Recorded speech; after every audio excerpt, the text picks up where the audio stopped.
Anwar has rejected calls for him to sack one of his political aides over the support letter issue. Meanwhile, Rafizi has commented on Tengku Zafrul's remarks about the U.S. reciprocal trade deal. Stay tuned for this and more on Kini News. Prime Minister Anwar Ibrahim said the support letter issued by one of his political aides was vague and was not an instruction. He said this when asked about former Minister Rafizi Ramli's call for him to take firm action against Syamsul Iskandar Akin for issuing a support letter last year.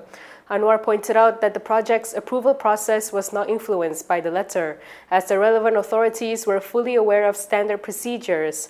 According to Bernama, he reportedly said that Rafizi is taking a rather hard line, and he understood it. He added that if we want to be consistent, many political secretaries, both past and present, have issued such letters, stressing he is against the issuance of support letters. Anwar said any response to such matters should be proportionate. He said we should not take harsh action just because the person is someone we disagree with, and then go easy on those who are aligned with us. Anwar stressed that Malaysia must not lose sight of far bigger corruption scandals that have seen billions of ringgit siphoned off. When asked if a stern warning was sufficient, Anwar said he had the authority to decide on internal disciplinary matters. He said he has the authority and doesn't need to be instructed by anybody, particularly if they are not consistent and do not highlight major corruption cases involving VVIPs. He said going after the small fish may make you popular, but it does not give the desired impact. Pandan MP Rafizi Ramli said Tengku Zafrul's recent comments on the U.S. reciprocal trade deal showed that critics weren't overreacting and had raised valid points over it. He said this in response to Investment, Trade and Industry Minister Tengku Zafrul Abdul Aziz's admission that the government is planning to renegotiate certain terms in the deal. Baru-baru ini, Menteri MITI Senator Tengku Zafrul yang bertanggungjawab merundingkan perjanjian ini mengakui dalam podcast Keluar Sekejap yang kerajaan sekarang sedang berusaha untuk merundingkan kembali perjanjian itu. Ini termasuk klausa yang kontroversi seperti klausa 5.1 berbanding klausa sama dengan Cambodia yang secara jelas melindungi kedaulatan negara itu. Saya berlapang dada kerana beberapa perkara yang diulas Tengku Zafrul tidak jauh dari saranan-saranan yang pernah kami buat. Rafizi also criticized pro-government cyber troopers for trolling the concerns raised by him and other PKR MPs following the signing of the trade deal.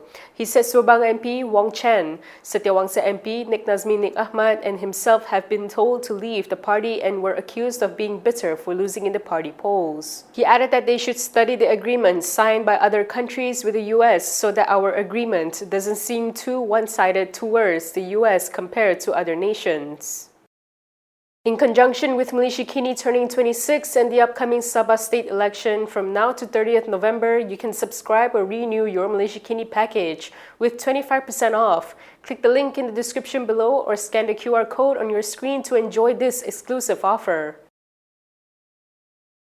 Bersih has questioned the effectiveness of the newly passed Government Procurement Act. This came after a support letter was reportedly issued by a Prime Minister's aide to the Health Ministry on behalf of contractors. In a post on X, Bersih chairperson Faisal Aziz said the incident raised doubts about whether the Act can truly guarantee a better procurement process. He said, as stated, the Act is meant to strengthen governance, transparency, and efficiency in the implementation of government procurement. However, he questioned how this can be achieved if the practice of issuing support letters continues even after the Act has been passed in Parliament. Faisal noted that the current government has announced plans for further reforms, but asked whether they will be free from corruption. He stressed that laws alone are insufficient without commitment, adding that reforms must be driven by political will, otherwise they will ultimately be seen as just for show. Yesterday, former Economy Minister Rafizi Ramli criticized Prime Minister Anwar Ibrahim's decision to merely reprimand his senior political secretary, Syamsul Iskandar Akin, for issuing a support letter.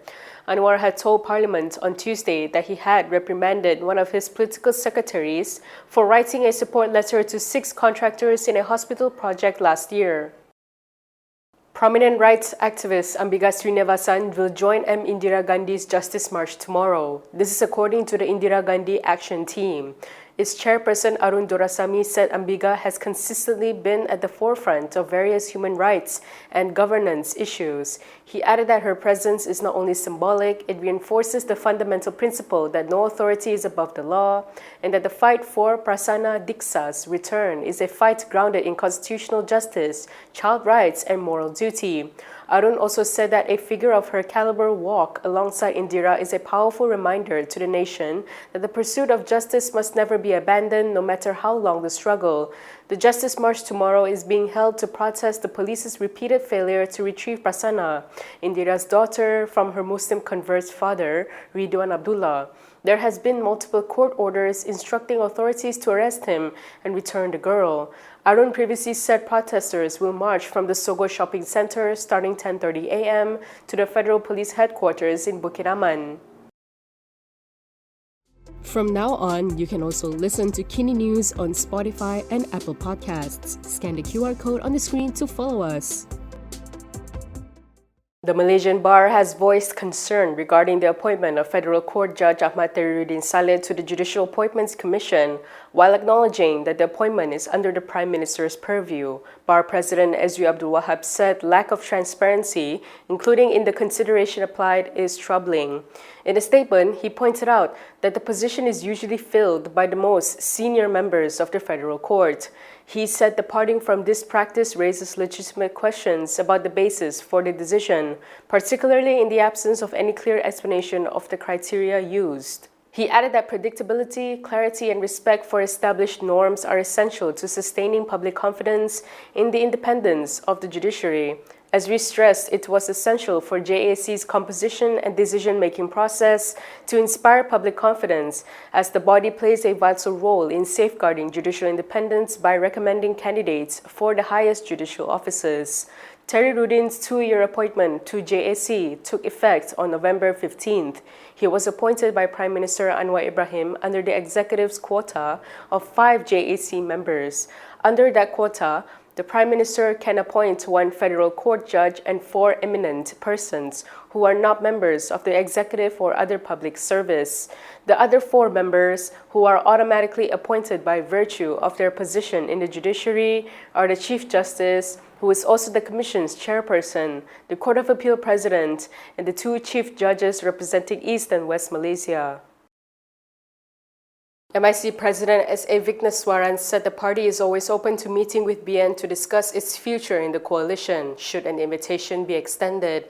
In a Sina Harian report, Vigneswaran said that for now they have not received any invitation to meet with BN. He added that they can meet at any time and stressed that everyone needs to understand that BN or UMNO are not MIC's enemies, as they have been together for more than 60 years. He stressed that what doing now is for the party's future because it seems as if the party is not given space when decisions are made. However, he said this does not mean MIC wants to threaten anyone. He added that MIC has never conducted itself that way and has never intended to slight anyone.